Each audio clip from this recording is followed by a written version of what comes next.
Are you struggling for consistency in your sim racing? Does your iRating look like a roller coaster? If so, we have good news for you. The way to get more consistent is to first understand what you're doing differently than the professionals. And VRS is the answer. With our competitive subscription, you will have the telemetry, setups, tutorials, and everything else you need to fully analyze your driving. Our data packs and the ability to compare your driving with the best in the world will show you exactly where to adjust your inputs, change your driving line, and shave seconds off of your lap times. And our powerful and precise Direct Force Pro wheelbase and precision pedals are being used by some of the world's best drivers. All these champions agree that VRS hardware is not just the best on the market, it's also priced well below the competition. So if you're looking to upgrade to direct drive and the best pedals in sim racing, VRS is your answer. If you want to get better, get faster, and make it happen sooner rather than later, you owe it to yourself to find out why so many people are switching to VRS. You'll be so glad that you did. Visit www.virtualracingschool.com and learn why the best use VRS.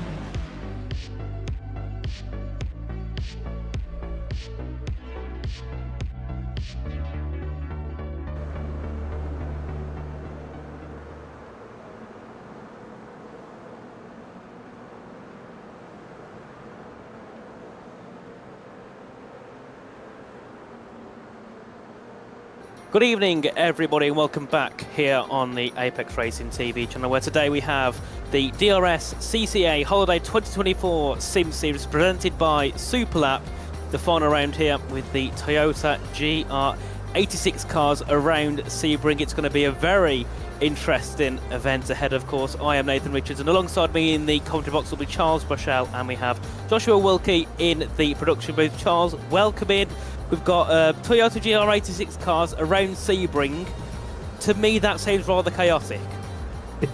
Anything around Sebring is chaotic, Nathan, and thanks for having me in. Yeah, it's going to be a great race. You know, these cars are known for pretty tight racing. They're going to get some nice little drafts off of each other on these straightaways, and then we got some pretty tight corners they're going to have to navigate. Should put a good test in front of these drivers for tonight, and looking forward to a really interesting race. Yeah, it should be a very interesting one indeed. I mean, I've driven a few of the rookie cars on our racing, and the GR86 is one that I'm not very comfortable with. I find it quite a handful to drive, so hats off to anyone who is going to be navigating this car around the circuit. And of course, format-wise, we have a 20-minute open qualifying. We're 16 minutes of the way into it. And then, of course, we have our 10-minute warm-up and a 30-minute race for the 19 cars to guide their way through. And at the moment, it is going to be Kevin rolled on that provisional pole position by just over a tenth to Russell Soto. And I have heard that those two are kind of the quickest of the lot. And then, of course, it's nearly a second back to Eric in third. So already, we're starting to see the field spread out a bit around in qualifying. Yeah, there's a little bit of a gap, but, you know, that's there's still lots of cars pretty close to each other time-wise. Yeah, Kevin and Russell covered them in the first DRSCCA event with the F4s a few months ago, and Russell is a you know, a professional racing driver. So let's not beat around the bush. He drives F4 cars you know, in real life.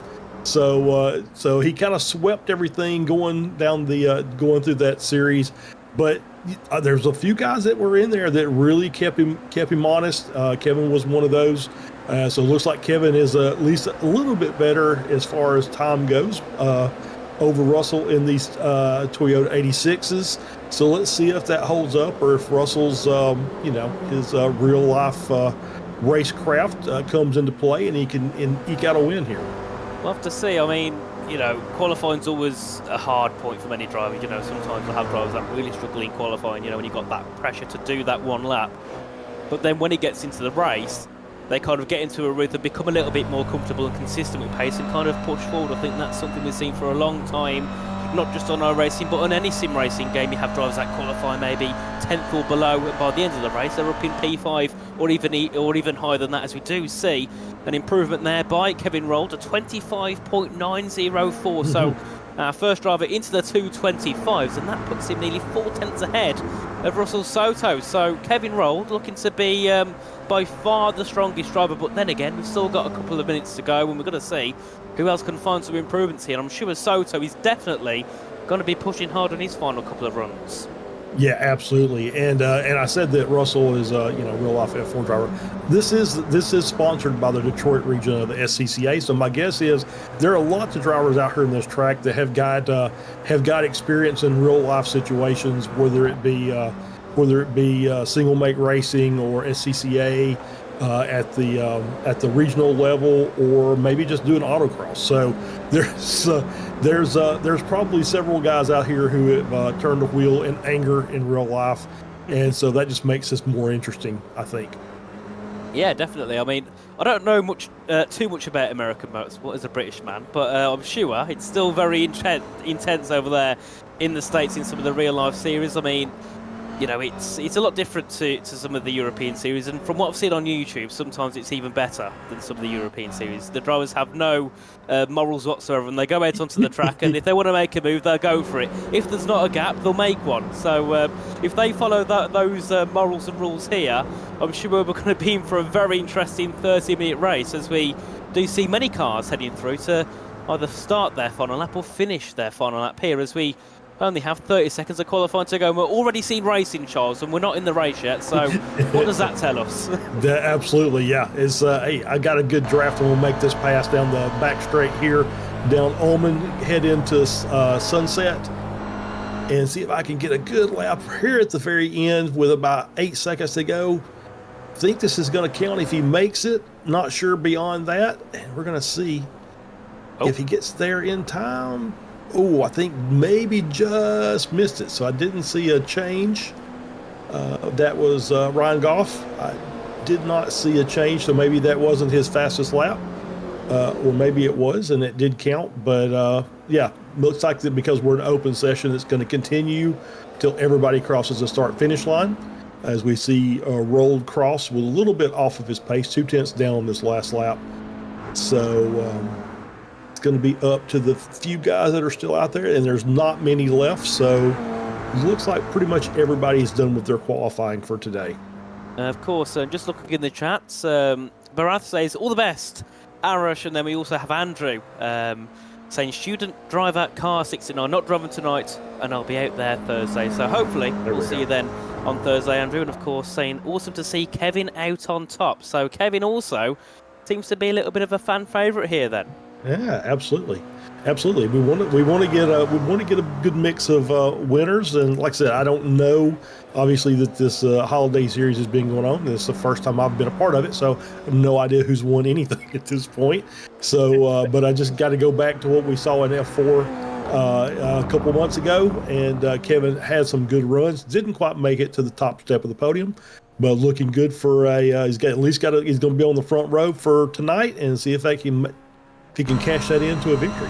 Yeah, definitely. I mean, sometimes not knowing much about the previous rounds, in my eyes, is a little bit more interesting, because you have kind of no expectations headed into it, so you just kind of wait for all the action to unfold, and if anything, you know, any carnage does happen, you're like, well, we didn't expect that, but other commentators previously might have thought, yeah, we knew that was going to happen anyway. But as hopefully the qualifying session will end shortly, we'll come to a close, and we'll get ready for our 10-minute warm-up, of course, just for all the drivers to get settled in, do what they need to do, maybe pop to the toilet, grab a drink, have a bite to eat before we head into a 30-minute race, because I think we all know that a race in our race, and even if it's 10 minutes, it can feel a lot more, well, it feels like you've done a lot more driving than 10 minutes, that's for sure. Yeah, absolutely. Absolutely right.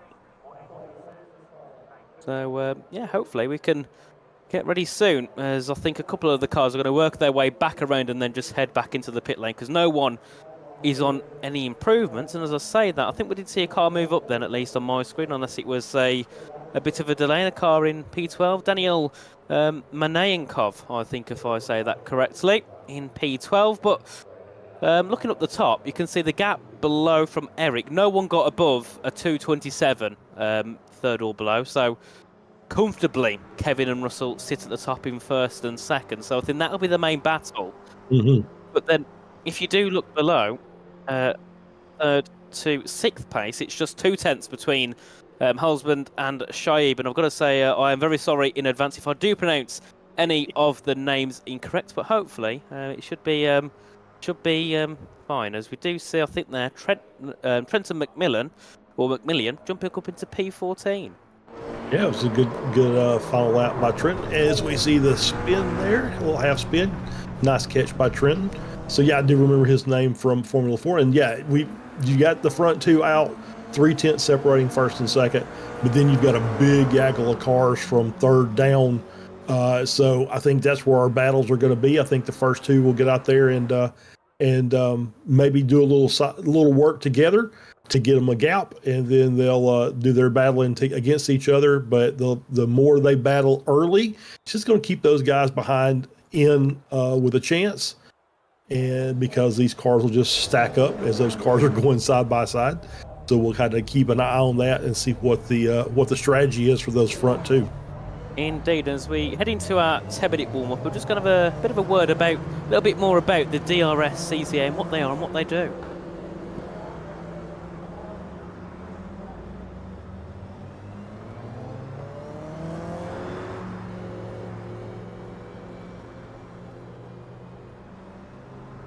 Coverage of the DRSCCA Sim Racing Series on Apex Racing TV is brought to you by the DRSCCA. The Detroit Region Sports Car Club of America, aka the DRSCCA, has been providing motorsports events since 1948. With over 1,400 members, there is no shortage of knowledge, history, and trailblazing ideas like this sim racing league.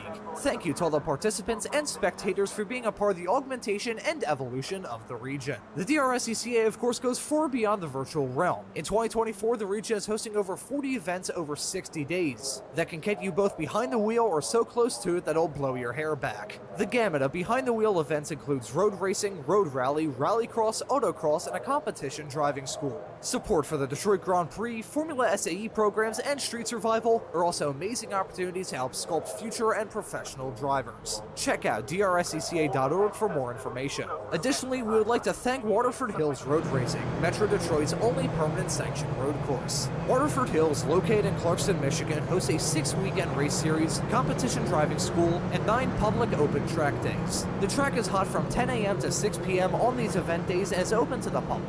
A nominal $5 entry fee is all it takes for you to get close to the action. Check out waterfordhills.com for more details. An additional thank you goes to the Michigan Turn Marshals for their support as well. If you'd like to get close to the action, be sure to check out michiganturnmarshals.org. They can train you to support races like the 2025 Detroit Grand Prix. And last but certainly not least, we would like to thank the supporting partner of the DRSCCA series, that being SUPERLAP. Located on the world-renowned Woodward Avenue in Berkeley, Michigan, SUPERLAP is a sim drive studio, a space to meet and compete. With professional-grade racing simulators, they are a premier racing and driving experience venue. They will help you achieve your motorsports goals with education, practice, and training. If you're a race fan, you may be familiar with Formula 1. Well, interestingly enough, the reigning 3-time Formula 1 world champion is a pretty big proponent of sim racing. If Max Verstappen uses a sim, shouldn't you? You can race and practice against an AI roster, go head-to-head with other humans, or both for that matter. They also offer league play like the DRSCCA League. Go to superlap.world for details. Thank you to all the partners and people who make this series and these broadcasts possible, and now on with tonight's action. So, welcome back everybody, after we had a quick ad read. Of course, a big thanks to the DRSCCA and of course SUPERLAP for hosting this series, and of course there is many more series as well, so make sure to get yourself involved over on the SUPERLAP website. I had a look earlier and there's a lot of series. I think there's like 3 over the year, but there's 4 different types of series within each one, so there's a lot to get involved with indeed. I mean, I won't be taking part due to not being available at 1 a.m. Every morning, because I am in the UK and it is a late one indeed for me, and it's a lot nicer for you two. Yeah. Was it 5 p.m., 6 p.m. over in America? Well, I'm Central Time, so it's 7:30. So I'm an hour behind the guys on the track, which I believe is in Detroit. So that will be Eastern Time, so 8:30 p.m. for them. Of course, and we have had a bit of a correction in the chat, and it's Richard Shiab, if I pronounce that correctly. So okay. Thank you for correcting us, so we can get it correct for the rest of the evening. Because I'd hate to listen back to my own race and have my name butchered the whole time. But I have a very boring name, so I don't have to worry about that too much at all. But we can see all the cars heading out on track together for the 6 minutes remaining of the warm-up session. And me and Charles were just saying earlier on that it looked like they were doing some sort of practice start. So yeah. I mean, at least they're getting the practice in. We haven't got to worry about carnage at turn 1, hopefully. Absolutely, yeah. That's always a good thing. Is just, hey, let's get a good practice start in and make sure everybody knows what's going on. Kind of tells us it's going to be a rolling start, but we'll see. We'll see how that works out. I love watching these cars though. You just see them, when they'll three-wheel through the corner when they're just on the edge of grip. It's kind of fun to watch that as they're just kind of hiking the leg up as they're working their way through Tower, down this little short chute into Indianapolis and Le Mans for Ullman. So this is the little tight twisty section that they'll have to deal with during the course of this race, and you'll see people as the race gets on a little more aggressive through here, because it's real easy to get a slow down and get caught behind somebody that gets to slow down from just expanded track limits. And the next thing you know, you've lost a second or so to the cars in front, and then you've got to make that up. So that'll be one of those. That'll be one of those touch points we'll have to see. We'll have to watch during the course of the race. Yeah, I mean, the slipstream in this car isn't the most overpowered slipstream, but, it still does have a decent effect. So if you do start to drop back quickly, it's going to be really difficult to work your way back up and catch up to those having their little battles in front, as we do see behind us here, behind McMillan. There's a little battle forming down towards the first corner, and without surprise, Soto goes quickest there, a 2:26.618 ahead of Eric Hulsband. Of course, these laps don't really mean the most in the world, due to some cars are having a bit of a battle, some are just having a cruise round, and then some will be having a bit more of a push as we, well, if the cars are this close in the race, I think we're going to have a lot of great racing, because they won't just be sitting behind each other, they'll be going for moves for sure. So we've got lots of interesting racing ahead of us. We've still got around 3.5 minutes until we get into the race, and we have a bit of a spin there for one of the cars, and we'll see shortly who that might be. But yeah, that's not ideal, especially Looks in the like practice. Fritz. I think that was Fritz that was off there. Oh, yes. Yes, it was Fritz. Let's see what happened. Through turn 5 here, you can just see the car get light, rear end get loose, unstable on top of the curbs, and then around it goes. Pretty standard for Sebring. That is their motto. You have to respect the bumps, and the bumps includes the curbs. So excuse me, as we're going through here, you'll see a lot of that where these cars are bouncing and just destabilizes the car, get a half spin or a check up. Then you might see some contact from the other ones. I did see that as well.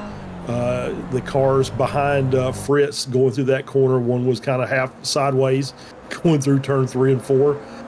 So that's just going to be par for the course for today. Yeah, definitely. I mean, Sebring is not an easy track. I know a lot of people who play on iRacing and on Assetto Corsa, and they always say Sebring is a difficult track, and it's not one for beginners because it's hard to get it right. I mean, it's one of those where you got to push the limits so hard, but once you push the limit a little bit too much, that's it over, as we do see there. McMillan pushing the limit a little bit too much and going on to the grass. And I think another issue with this circuit is it's such a long track. So if you have an incident in those first couple of corners, you've got such a long run around to the pit lane to get back in and get yourself sorted. If not, get yourself towed back. It's going to cost a lot of time. So it's not an easy track. So on the first couple of laps, I'm hoping the drivers are a little bit more conservative heading through those first couple of corners. Yeah, probably not. just to be honest, probably not. It's just, it's a 30-minute race, so you can be a little conservative, but you can't be too conservative You have to be, I guess, cautiously aggressive for these races. Otherwise, you're going to get so far behind you can't catch up. And I was just kind of sitting here looking at his livery, which you can't really see on the screen, but I've got trading paints running, and McMillion's livery has a lovely 24 Hours of Lemons logo on the back of the car, which is really cool. I know a lot of people aren't familiar with that unless you're a real gearhead in the U.S. But essentially, it's a 24-hour race with junker cars, but $500 or less for total cost, not counting the safety equipment, which usually costs you about $3,000. But it's just an endurance race of cars that are not really designed to drive down the street much anymore. So it's always fun to go watch those races. Yeah, definitely. I mean, the US has a lot of interest in, I like to say, lots of quirky types of races that we don't see here in the UK. I mean, I think there was one I saw, and it was cars that were literally, there was like monster trucks, and they was racing, but they was hopping over like ramps at the same time, and it was like, oh my, I mean, you wouldn't get that in the UK. I mean, our best that we have is a demolition derby of caravans. I mean, that's as far as we go. So yeah, not as interested at all, but we can stop waffling along shortly because there's only a couple of seconds to go in our 10-minute wump, and then we can head our way into the race. But I think, like we saw in qualifying, I think we've got to wait for everybody to get back in the pits again. So we might have a couple of extra minutes where everybody navigates themselves back to the pits. Never mind, they're gone. Never mind. Yep, they're gone. Just like that. They have been yoinked back to the pits to get ready to start this race. And so we should be ready to go here with the starting grid just momentarily. Indeed, and we'll see how it's going to look shaping up into the race. And we can see it will be Kevin Rold on pole position ahead of Russell Soto in second place. And then we have Eric Hulsbund in third and Sean Fritz in fourth, with Mike Schmidt rounding out the top five. And then we have Richard Shiab and Ryan Carr. Oh, they've disappeared. We'll see them in a second. There we are. Ryan Carwell in P7 and Ryan Goff in P8 with Sean Gaynor and Lincoln Olsen the top 10. Then we have Stephen Kahn and Daniel Manayankov in P12. And then, of course, we'll see the rest of the grid. We have Benjamin Foltz in P13, Trent McMillan 14th, followed by Anthony Cuthbert, Arash Kumar, Nick Rennell, Tom Salmon, David Grudzinski, Corey Gudes and Aidan Richardson. All of the drivers, the top 21. And we haven't got long to go before we get underway. Yeah, absolutely. I know 2 or 3 of these cars, I believe, if I remember correctly, are running at the SUPERLAP facility. So we've got a safety car, so it looks like we're going to have a rolling start with a full lap. So this will take a minute or two as these cars roll off at pace speed. So that'll take them about 3 minutes to get back around. So we've got a little more time to fill here. But yeah, so I did see, I think if I saw correctly, there's at least 3 or 4 cars who are at drivers who are at the SUPERLAP facility running this event, which is just a really cool concept. One of these days I'm going to have to get up there and just check this out. For an old guy like me here in a group doing land parties where they're racing against each other in the same room is just a really awesome concept. And maybe I'll get a chance to get up there and sit and run a few laps for some of the other guys, and that would be just awesome to do. Yeah, it certainly would. I mean, I don't know if it's available in the US, but in the UK we do have an F1 arcade, which is literally loads of F1 rigs. You jump in and you play against other people in the facility, and it's actually quite fun to do. Playing, it's in a LAN environment with other people that you don't really know. You turn up and you're like, oh, let's see how fast you are, and sometimes you end up having some really good racing. Other times, though, you might get a little bit egoed on by some of the quicker drivers at the facilities, because some of them like to make their egos a little bit higher by turning up knowing that they're faster than everybody else. Oh yeah, oh yeah. There's always going to be some of those, right? It's I know I'm here in Birmingham, Alabama, home of Barber Motorsports Park.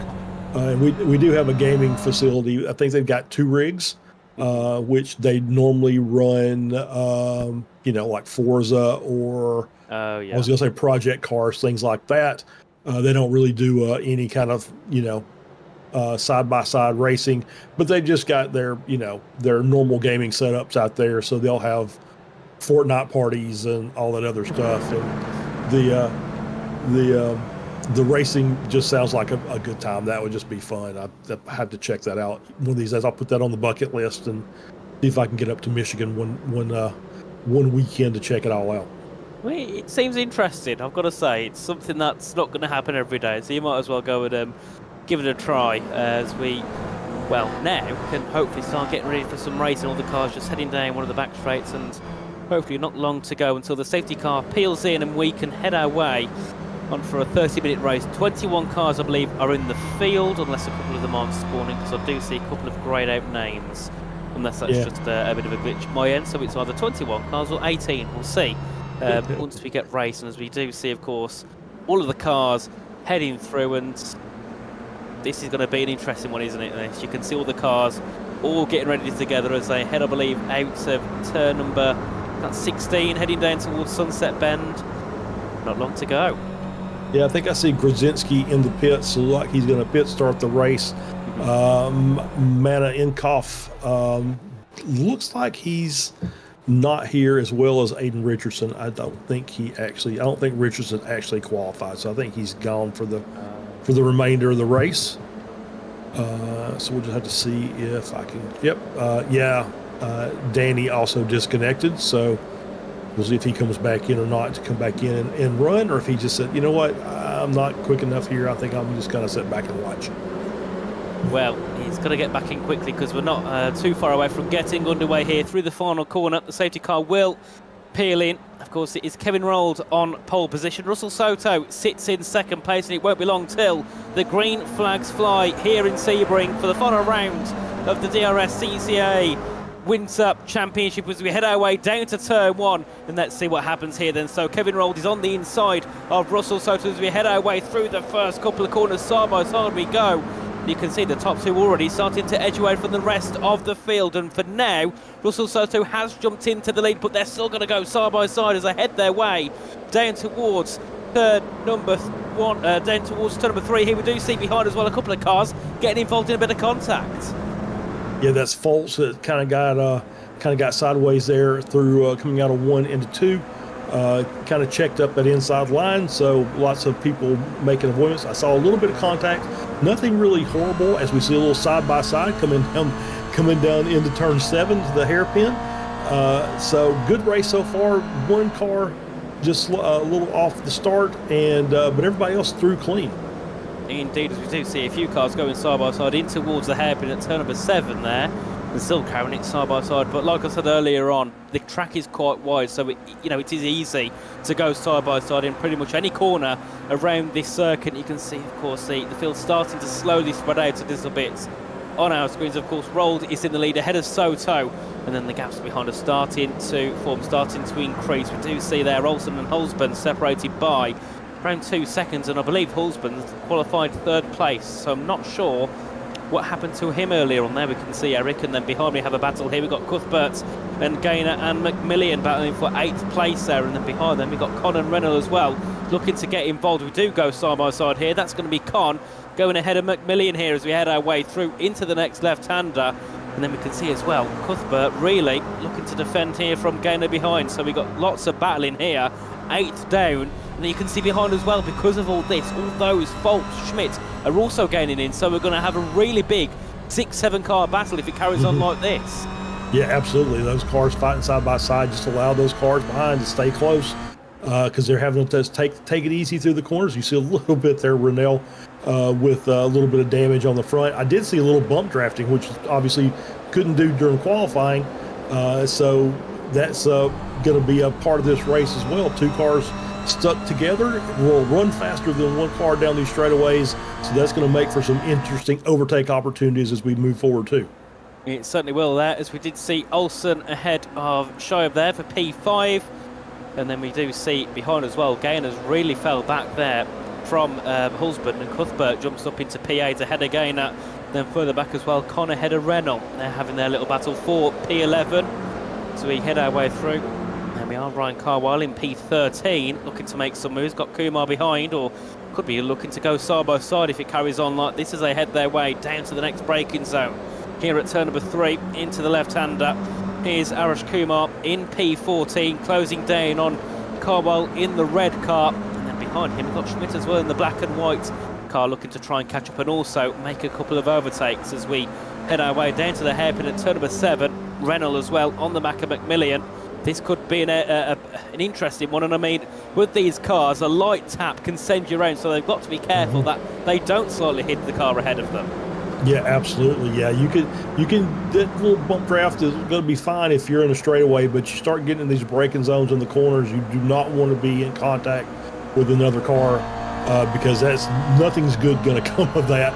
As you can see from behind of McMillan, you can see the front end of Renault, who's obviously got a little bit of damage there from contact earlier in the race, as well as Con behind also has a little bit of front end damage. Yep, and it certainly doesn't give you much confidence when you've got damage at the front of your car, and it, you know, for some drivers it can affect them quite a lot. Others it might not affect them at all. It just depends how you are driving with that damage and those changing conditions with the car. As we do see here, Benjamin Foltz in P16 looking to also try and catch up and make some overtakes. We've got Schmidt ahead of Kumar there for P14 around the outside as they head their way through. A brilliant move there by Schmidt, and then see here Foltz also looking for possibly a move up the inside as they head their way through. As we do see further back there, I think that's Cuthbert and Gaynor still having their little battle for P8, so that one's still rather intense between those two. But looking up near the front, the gaps haven't really changed. We've got Rold, Soto and Fritz separated by 1.5 seconds. The gap hasn't really increased, but it also hasn't really decreased. But behind, we've got Goff and Olsen having a battle for P4. Yeah, it's Goff and Olsen are still pretty tight together. Ooh, I think that's off the wall. Yep, I think it was. Yeah, I think it was Olsen, wasn't it? I believe it was. Yeah, Olsen, it's like he just took a little wide coming through Sunset. Maybe he got on the bumps and destabilized the car. It looks like he got a little bit of left rear damage on there, and it looks like Shabe was able to make the pass. Indeed, and we'll have a replay of what happened here. So this is going to be Lincoln Olsen in P5, nearly hits the wall on the inside of Sunset Bend, and on the exit you can see the car just understeers. He tries to turn it, but I think he tries to turn that much, it just understeers more and more, and you've got to commit to it then, haven't you? Yeah, you basically, I think he was just on the wrong line, as you saw, as you said, really close to the inside wall, so didn't really have the apex that he wanted. He was always going to kind of run wide, and, you know, the options are, you know, just kind of put your foot in it and see if you can turn the wheel as hard as you can and get it to turn, or you just have to lift, and if you lift, you've got cars behind you that are just ready to pounce, and you'll lose a few positions. So just slap it against the wall.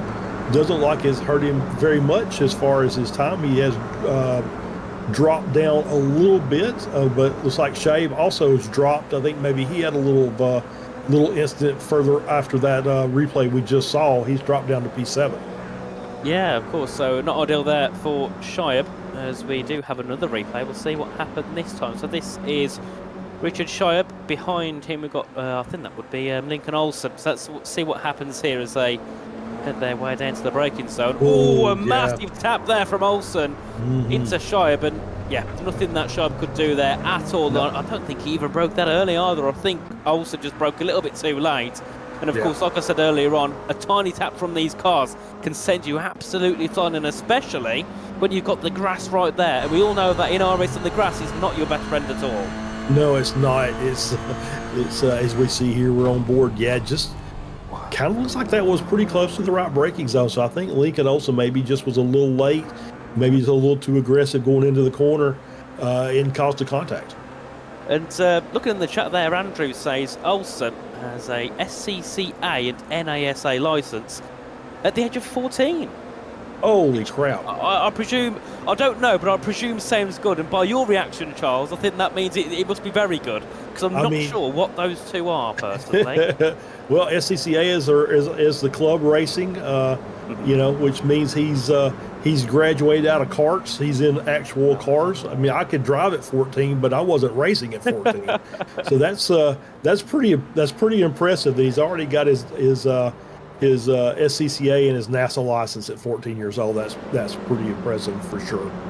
Indeed, and also races in the Spec Miata, the SM series. So He's got a lot of racing under his belt for a 14-year-old, but hopefully he doesn't commit the braking zones like he does on iRacing. Otherwise, I think he'd have a lot of angry drivers and also a few broken car parts at the front end of his car. As we do see here, Lincoln Olsen in P5, just looking to try and catch back up to the top 4, but for now they are completely out of their league. At the 5 seconds is the gap between Goff and Olsen, so a lot of work needs to be done here by Lincoln and Holzbund as well, just to work together and just try and push forward. We're about a third through of this race, and at the front we can see Rold is looking to keep increasing that gap now just over a second, and behind there I'm not sure what's happening, but I see green and red, something must be happening further behind, and I can notice there McMillan has dropped down to 17th place.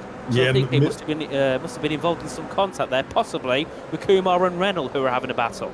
Yeah, I think so. I think it was Reynolds and McMillan for sure. Because I saw them about the same time that you did. It looked like they were swapping positions. So we'll get a replay here from Josh, always on top of things. So we're on board here with Reynolds, moving down to the inside of 7, and just 2 into 1, and really no place for McMillan to go there. And as well. Yeah. And so cars coming through. So it was, it's one of those that, 2 lines going into the apex, and, maybe McMillan just didn't see him and just didn't have enough room, kind of closed the door. He's already kind of halfway up the side of the wall. Oh no. I'm not sure who that was, but I did see for a split. Yeah, there we are. So it was Brzezinski. Brzezinski, yeah, into the wall. I mean, I saw it just in the corner of my eye. I saw a car go straight, and I thought, hang on, that's not the right straight to go. And, well, with damage on the car, that is not a surprise he just spun it. Oh, my. I mean, that's an interesting one there. And it looks like he left it on his own. Yeah, it looks like he's got to tow that one, because that's a pretty severe front-end collision. One tire not on the ground. Coming into Indianapolis on the curbs there, and just maybe a little too hard back on the throttle, and with the rear end on the curbs, lost the rear of the car, and into the wall he goes. Yeah, you can see it just gets stuck to the curb. The car does not move off that curb, and then you can see here, yet again, the curb committing some more pain to Brzezinski's evening. A big shame here for David, and of course will not continue in the, I don't think we'll be continuing in this 30-minute race here, as we do see Shiab and that might be Holzbund having a battle here for P6. And I've got to say, Shiab has caught up quickly, because I swear it was about 4 or 5 seconds behind Holzbund earlier on.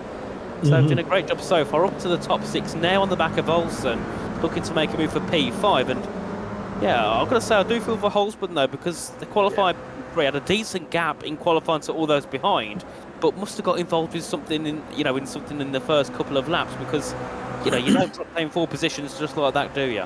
No, you don't. And there's been a lot of battling in that mid pack, so he could have just kind of shuffled back and either on his own or got pushed wide and lost a few positions, but doing a good job running 7th.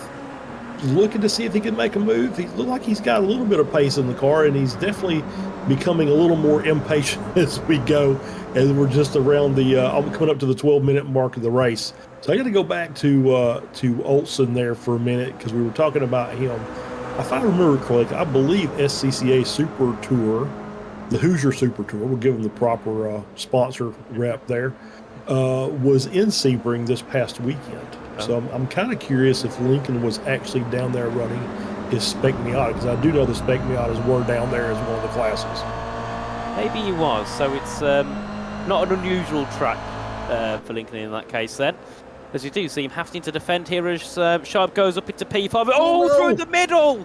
And that's going to be contact, and somehow Olsen collects the car. I mean, that takes a lot of skill. Holzman gets sent to further back. Cuthbert jumps up into P8. They're looking to jump up into 7th place, but I mean, how has Olsen saved the car there? That's going to go in some sort of highlight reel. He was sideways down the straight and somehow barely lost any time. How did 4 cars hit each other and nobody wrecked? That was some fantastic racing. That was pretty intense. I mean, it was everybody on top of each other trying to fight for the same little concrete patch there, and 3 or 4 cars sideways.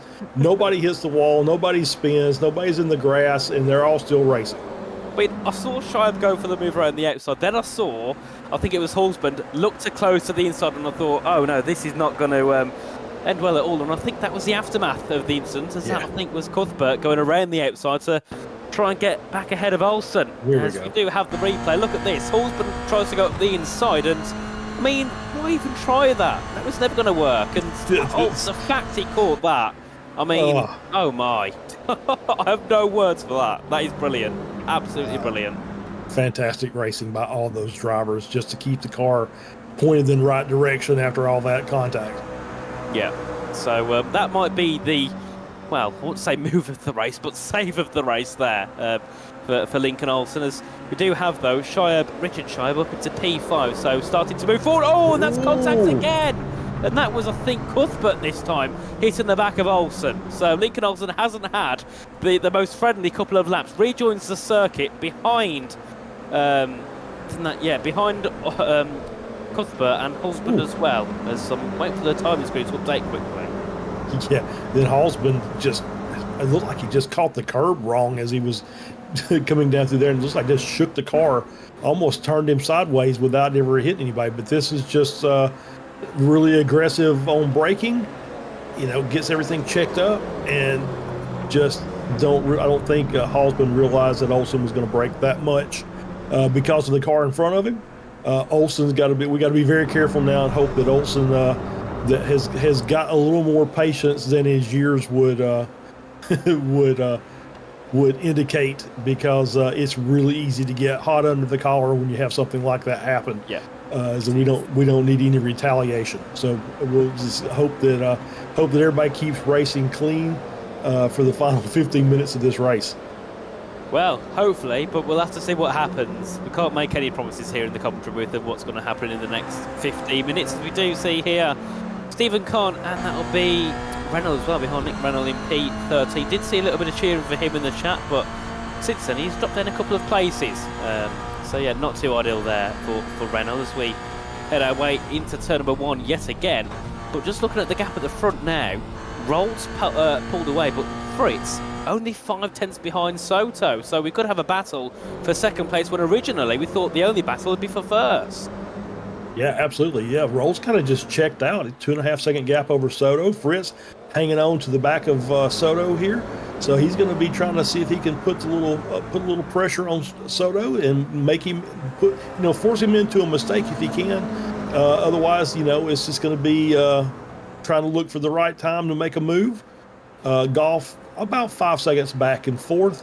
And then that we've just got that ongoing battle from 5th down to about 13th. It's just, cars on top of each other racing really hard, which is just so much fun to watch. It is some great battling, as we do see Schmidt jumping up into P10 ahead of Cuthbert there. So those still exchanging positions, as we do see here Sean Fritz in third, about a 4/10 gap here to Russell Soto in second place, and I think this could certainly continue for the rest of the race. Just about 14.5 minutes to go in this one. And we have a right battle here for second place. We have a battle for all those positions down below, as Cuthbert is ahead of Schmidt, and so is Con there, looking to try and make a move, and does get that position ahead of Schmidt there. Stephen Con up into P11, looking to try and now close on to that top 10. But I do believe, if my eyes aren't deceiving me, that there is a little bit of damage there on Con's car, so that could be the reason why he's not that far up the field at the moment. Yeah, that definitely looks like there's a little bit of damage on the front end. I see the same thing you do as they're working their way through Collier and Cunningham on the way down into Tower. Little slow car over on the right. I believe that was is that Smith that was in the white car. As they're just working hard, just trying to work their way up the field. And like I said, it's from Shibe in 5th all the way down to Kumar and Salmon and McMillian in 16th. There's only about 15 seconds separating these cars, so the cars are still pretty close together on track. Yep, they certainly are. As we do see Halsband on the outside again, or as they head their way into turn number 1. Halsband has to hang it all the way around the outside as they head their way through. Does go a little bit wide, hits the gravel slightly, has to come back onto circuit, and still has a bit of an advantage as we head our way into turn 3 at the left-hander. Hulsman goes around the outside, has to keep his foot in it, and makes a brilliant overtake into P7 there for Eric Hulsman, ahead of Sean Gaynor in P8. And then, of course, this is looking good here for Olsen as he can pull away as a big tank slapper there. I think for Hulsman, just hitting the curb and then, of course, drifting onto the gravel slightly. And now that brings Carwile into the battle here. Yeah, I think that was a little bit of a case of, as well, I can say monkey see, monkey do, because I think Olsen took that same line through there. I think Hulsman just followed him. But, you know, it's not as bad as it used to be. Normally, once you get off the track in iRacing, you get into the gravel or the grass, and you're basically you're on a one-way ticket to the barrier. But iRacing's done a really good job over the past few seasons of making that, working on that friction model on the outside of the track to actually, you get in the gravel or in the dirt, it'll actually slow the car down, and you've got an opportunity to save it and continue your race. So. Good job of those guys exploring track limits. It's just going to cost them an off track, and as long as they're not close to their incident limit, nice tactical off track, as I like to call it. Yeah, indeed, and we'll see the race action resuming shortly. We're quite zoomed out at the moment, so I can just see it looks like little ants running around a circuit at the moment. So we'll zoom into the action again shortly as they head their way into Sunset Bend. Of course, a long final corner. I'm going to say it's one of the most unique final corners I've ever seen on a track. And I think this track itself is just so unique, isn't it? There's nothing like Sebring, and that's what makes it so interesting. Yeah, it really is. It's just, it's one of those old school tracks, as the old joke in iRacing goes, it's a former World War II airfield. it truly is. Tower was actually where the air traffic control tower resides for the airport, which is there's still a couple of runways on the outside of the track, so there is still that airfield there, but a lot of this has been repurposed from the old war days. And I think I read this somewhere that the concrete that's in the corner of the tower corner is the same concrete that was there when they actually opened the track in early 1950s. So that just goes to show you that, even though some of this track's been resurfaced a few times, they've kept one spot at least natural. But yeah, just the bumps in this track is, they could resurface this thing 100 times and you're still going to have, bouncing through Sunset. It's just part of the charm of this track and part of that adds to the level of difficulty when you're racing here. Yeah, it's bump galore around this track as we have some battles further ahead here. We've got Hulsman and Olsen coming to a bit of contact there, and Olsen still has to try and stick it around the outside. We've got Carwile as well looking to try and capitalise off those two having their little battle ahead as we head our way through. Olsen's got the inside line here as we head our way into the next braking zone. We've got Carwile as well looking to make some moves. We can see Hulsman braking late. Olsen tries to hang it around the outside, slight bit of contact as we head our way through towards turn number 10, and then we can see behind as well Gaynor and Cuthbert looking to try and get involved. But we can see Carwile on the outside now of Hulsman. Olsen for now has broke away and needs to try and keep that gap and needs to try and keep increasing it, as we do see Carwile jump up into P7. They're ahead of Hulsman. Still, this battle is not going to end, is it? Oh, no. Yeah, it'll end in about 8 minutes and 15 seconds when the checkered flag drops. That'll be the end of it. Otherwise, they're going to keep racing. And gosh, see how close they were there. The Carwile behind Olsen, just looking for any place to just try and get around. And you can see the damage on the front of Carwile's car also. So, obviously using the old chrome horn here to, try and make himself a little bit of room. You can see here just trying to defend me, nearly going 3 wide again down towards Sunset Bend, and yet again Hulsman's one involved, and last time he was involved it was a bit of a crash into Sunset Bend, as we do see another car trying to shoot through and make a position. Olsen's on the inside here, Carwile around the outside. We have a slight bit of contact yet again, and I think that was Anthony Cuthbert being knocked down a couple of positions there. Yeah, it was that was a very strong move by Hulsman there.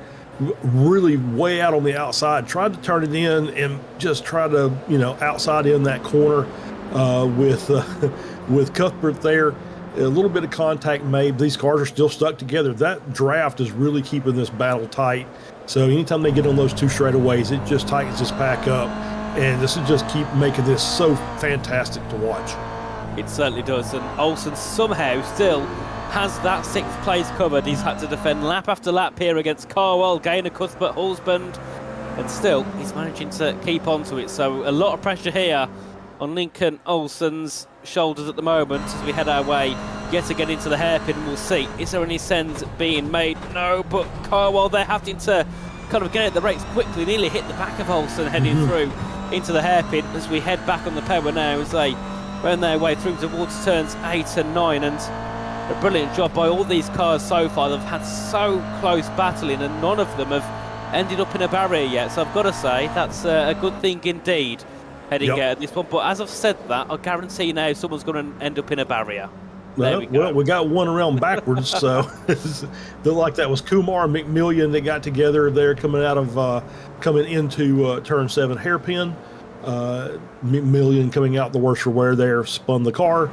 My guess is there's going to be contact involved as we get this replay pulled up as they're coming down. McMillian on the inside of turn 7, inside line. Just too far on the inside. I think maybe he caught the inside curb and kicked the car over into Kumar, and unfortunately more contact for those two guys. It was going back to that battle that we were looking at from Olsen, Carwile, Gaynor, Cuthbert, and Halsman. It's actually allowed Kahn and Smith to join the back of this, so that 5-car group has now become a 7-car group. So that's going to make things even more interesting as they're snaking their way down the back stretch trying to break the draft. And we'll see here, can Olsen defend once again? We've got Carwell going to the outside, we've got Cuthbert up the inside of Gaynor as we head our way through to Sunset Bend now. And let's see what can Lincoln Olsen do to defend once again. Cuthbert goes really wide heading out to the final corner. Then we got Carwell and that'll be Gaynor going side by side down towards turn number 1. Once again, let's see what positions are made and what positions are lost this time around. Carwell still on the inside here of Gaynor as they head their way into turn number 1.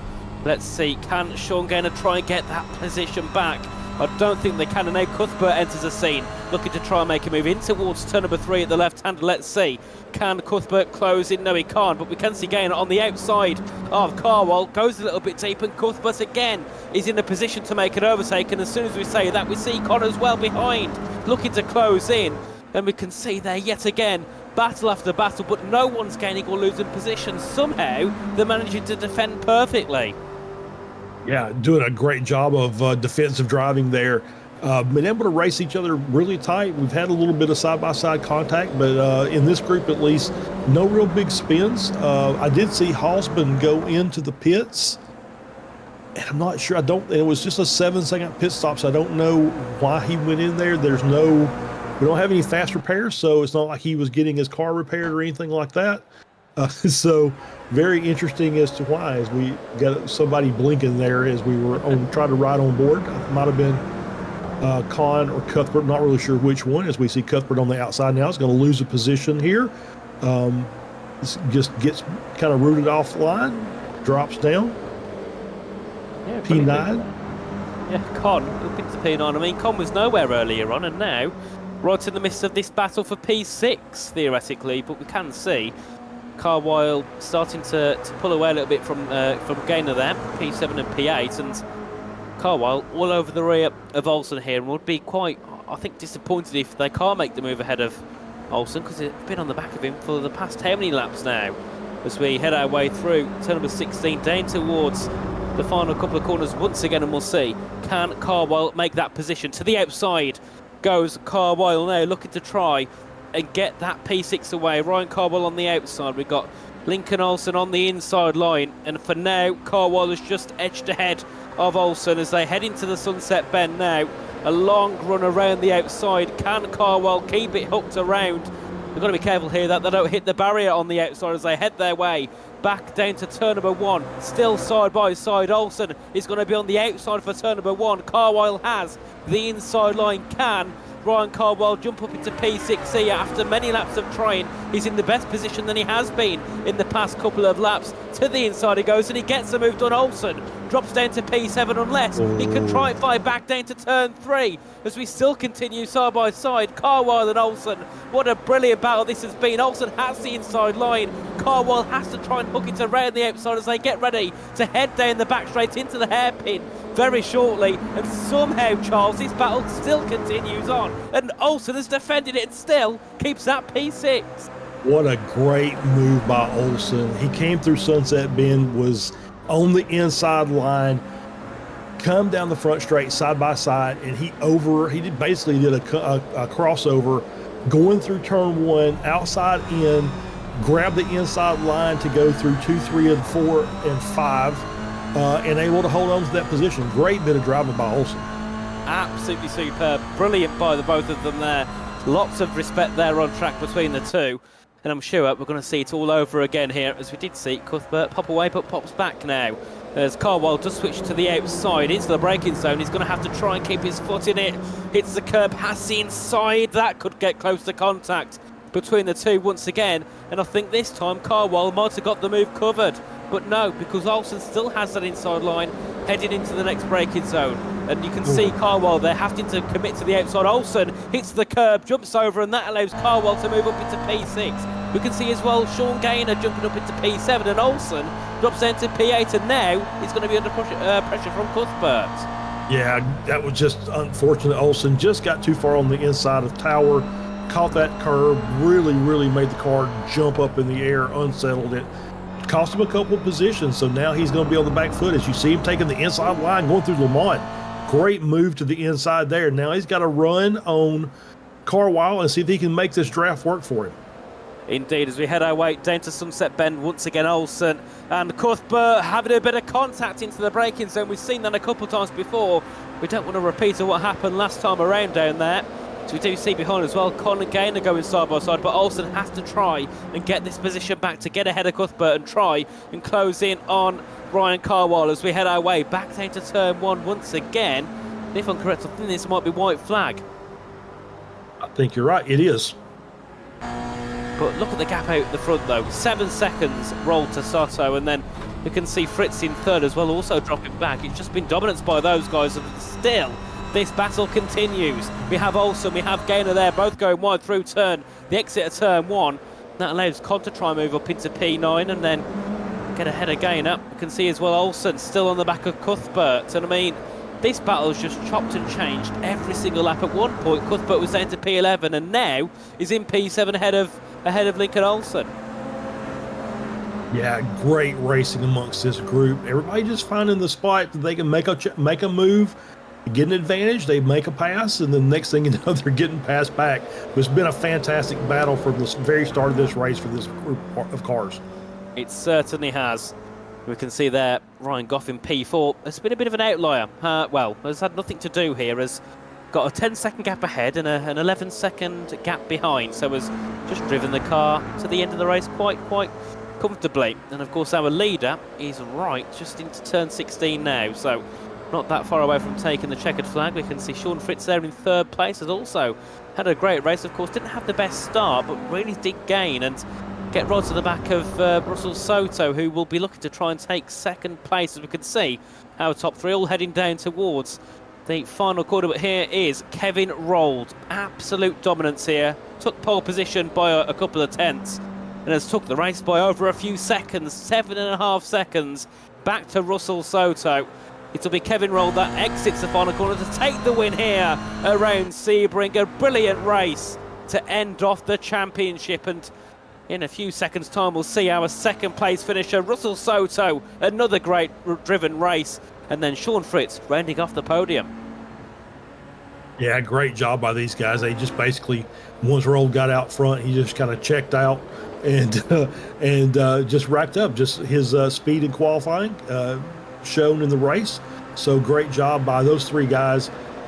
Made it look easy out there in front as we get the final run here for this group of cars we've been watching for the last few minutes. Of course we do. We can still see side by side now to the line. This is going to be right to the line. So it's going to be Cuthbert ahead of Olsen, Carwell ahead of Gaynor, ahead of Con, and then Schmidt coming in just behind. I mean, with those 5 cars there, you could not have predicted them to finish in that order. It was just put all the names into a hat and see what order it was, because any of those could have finished in P6. Any of them could have finished down in P10. Yeah, for sure, absolutely. It was great racing by all those cars, pretty equally matched. Obviously, the cars were the same, but the drivers were pretty equally matched, and saw some really good racing. Both side by side, some good race strategy involved as well. So great job, all those guys as we're on board. Shaheed was in that group, and once he got out to the front of that group, he just left. He just said, "I've had enough of that. I'm going and getting out of here." And so great run by him to finish 5th. Had he got a chance to get out clean, he might have had something for those front 4. Indeed, brilliant job there by Richard Shiab, finishing P5 in that one. Of course, started a little bit further back, but worked his way up quite quickly into that top 5. And I mean, Lincoln Olsen had a very difficult job out there. It was contact after contact, battle after battle, but I think he's going to be very happy with the P7 in the end, as we still have Corey Guides in P17 still to cross the line. And I've got to say, we do have a very busy interview waiting room, Charles. Do we now? Let's see who we got over here. Oh yeah, let's bring in our race winner to start with, since we didn't really see, once he got out to the lead, we didn't really see that much of him. Let's bring Kevin Rold in here, and we'll talk about his vacation run. We'll track him up. So, Kevin, welcome in. Can you hear us? Yes. Perfect. So, quite a boring race, I suppose, for you. You got pole by a couple of tenths, and then just kind of took the lead at the start and kept going away, and you got, a 7.5 second gap at the end. So explain to us, how did that race go for yourself? Thanks, Nathan. Yeah, it's definitely not a boring race still. Very technical track. You got to stay laser focused the whole time. Otherwise, one quick mistake, you can find yourself, running off the track. Definitely hard track to focus on, but yeah, it was an overall great race. I got a good result. Very happy about it. Definitely. I mean, going into it, what was your expectations? Was you expecting to try and get first, or was it more just trying to keep yourself in that top 3? Yeah, I think that was, I was looking at the podium for sure. Right off the bat, I had done quite a few laps here earlier this year for a different series. So I was pretty comfortable in this car and this track combination. Did a little bit of practice yesterday and was able to have some good pace today and take it home. Yeah, definitely. I mean, it's not too often I see the GR86 cars around Sebring. So do you reckon that car track combo works well, or is it a bit like, yes, we've done the race, I'm not going to do it again? Yeah, it works really well. I know the real life series also has this, the GR Cup and real life races here as well, and I think it does make for a great track with these cars. They race very close, and bump drafting here is a big thing as well. So I think it's definitely a good combination for sure. Indeed. Well, that's all from me, so congratulations. Anything from you, Charles, quickly? Oh no, I was just going to say, I know a lot of these guys are, we talked about it. Obviously, we talked with Russell during the F4 season a few months ago, how a lot of you guys are also driving in real life. And I know that the SCCA Hooter Super Tour was down there this past weekend. Were you happen to be there as well? No, I was not actually. Oh, okay. I would love to at some point, but I was not there. Well, I thought I would ask. I mean, because a lot of these guys that I've seen, doing some commentary, do this for a living. So I always want to try and let them shout out their real life racing stuff as well. So yeah, the goal is to get there one day. Not quite there yet, but looking forward to that, in the future. Awesome. Well, Kevin, we'll let you go ahead and give any shout outs or thanks that you want to give. Sure. Appreciate you guys at Apex for putting on the stream, and thanks to SUPERLAP as well for putting together the series. And yeah, thank you. Thank you for joining us. Yeah, appreciate it. Thanks, guys. All right, so next we'll drag through Russell Soto. Russell, can you hear us? Yes, I can. Perfect. So welcome in, of course, P2 in the end. I mean, what was you expecting going into that race? Because I mean, you was only 3 tenths behind in quali, but at the end you was under a bit of pressure from third, and 7 seconds off the lead. So yeah, how did that go for yourself? Yeah, Nathan. I mean, of course, 7 seconds off the lead is not where I want to be coming out to the end of this race. However, the expectations I mean, I just dropped into this race. I haven't raced a car the whole season. No practice. Just decided to have some fun tonight.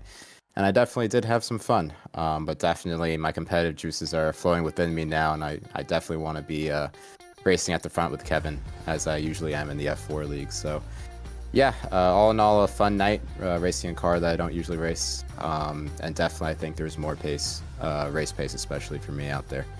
Definitely. And do we see you on Thursday with the F4 cars?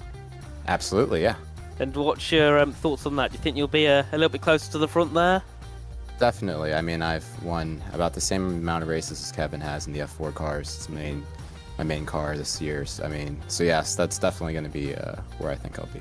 Definitely. So yeah, hopefully that all goes well. But that's all from me. So congratulations on second. Charles, anything from you quickly?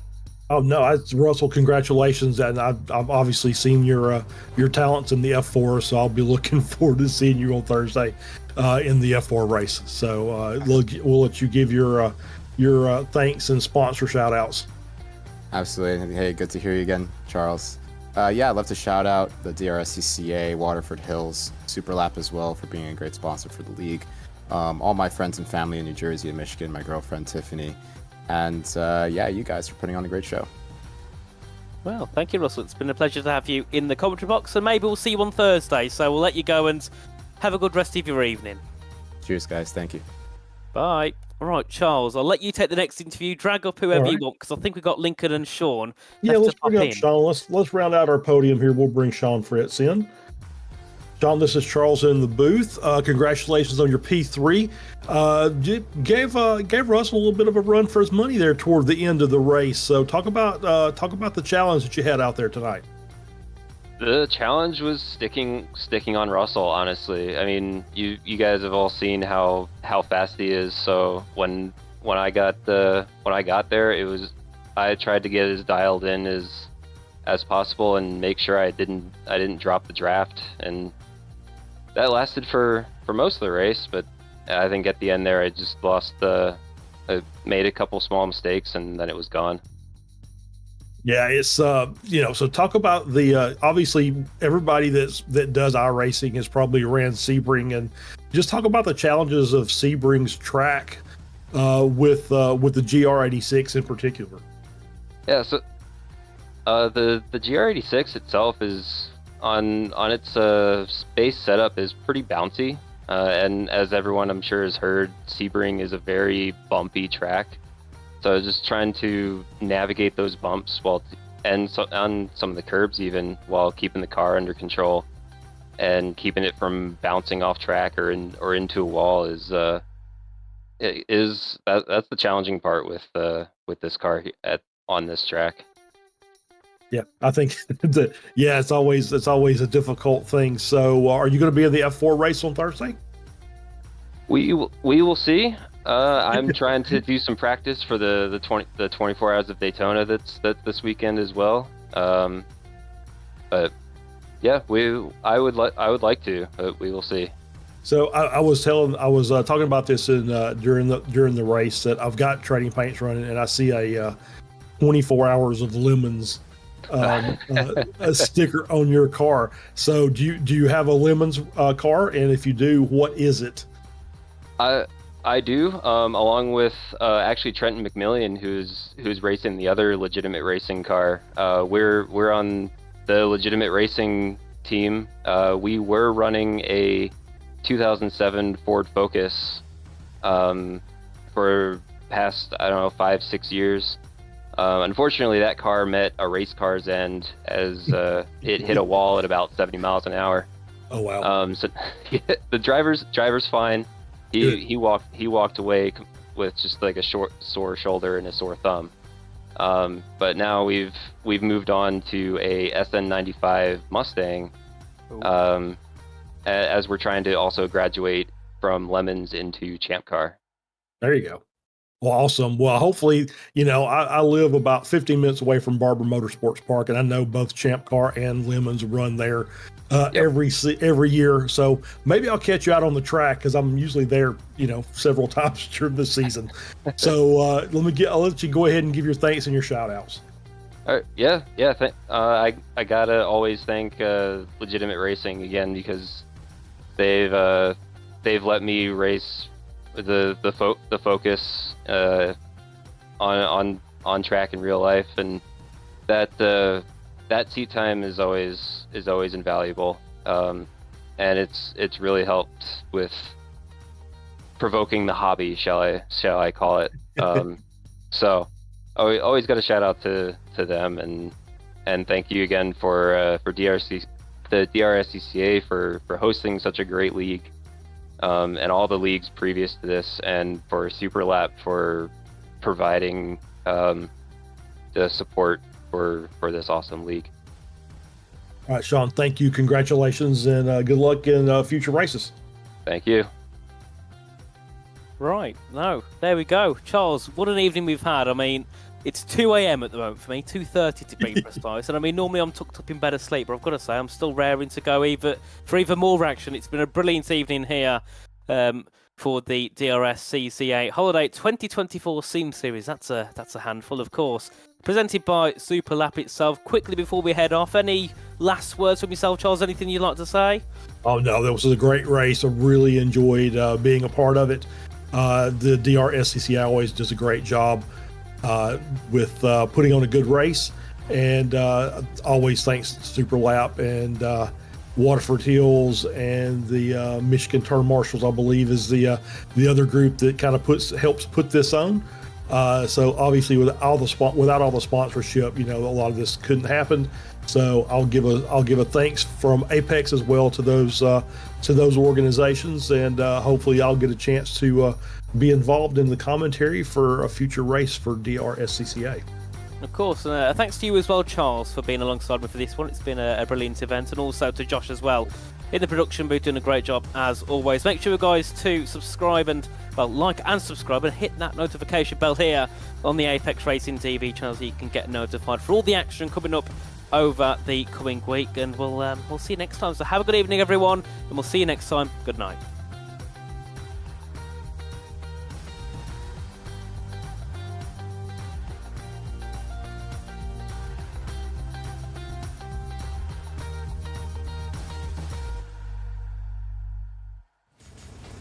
Are you struggling for consistency in your sim racing? Does your iRating look like a roller coaster? If so, we have good news for you. The way to get more consistent is to first understand what you're doing differently than the professionals. And VRS is the answer. With our competitive subscription, you will have the telemetry, setups, tutorials, and everything else you need to fully analyze your driving. Our data packs and the ability to compare your driving with the best in the world will show you exactly where to adjust your inputs, change your driving line, and shave seconds off of your lap times. And our powerful and precise Direct Force Pro wheelbase and precision pedals are being used by some of the world's best drivers. All these champions agree that VRS hardware is not just the best on the market, it's also priced well below the competition. So if you're looking to upgrade to direct drive and the best pedals in sim racing, VRS is your answer. If you want to get better, get faster,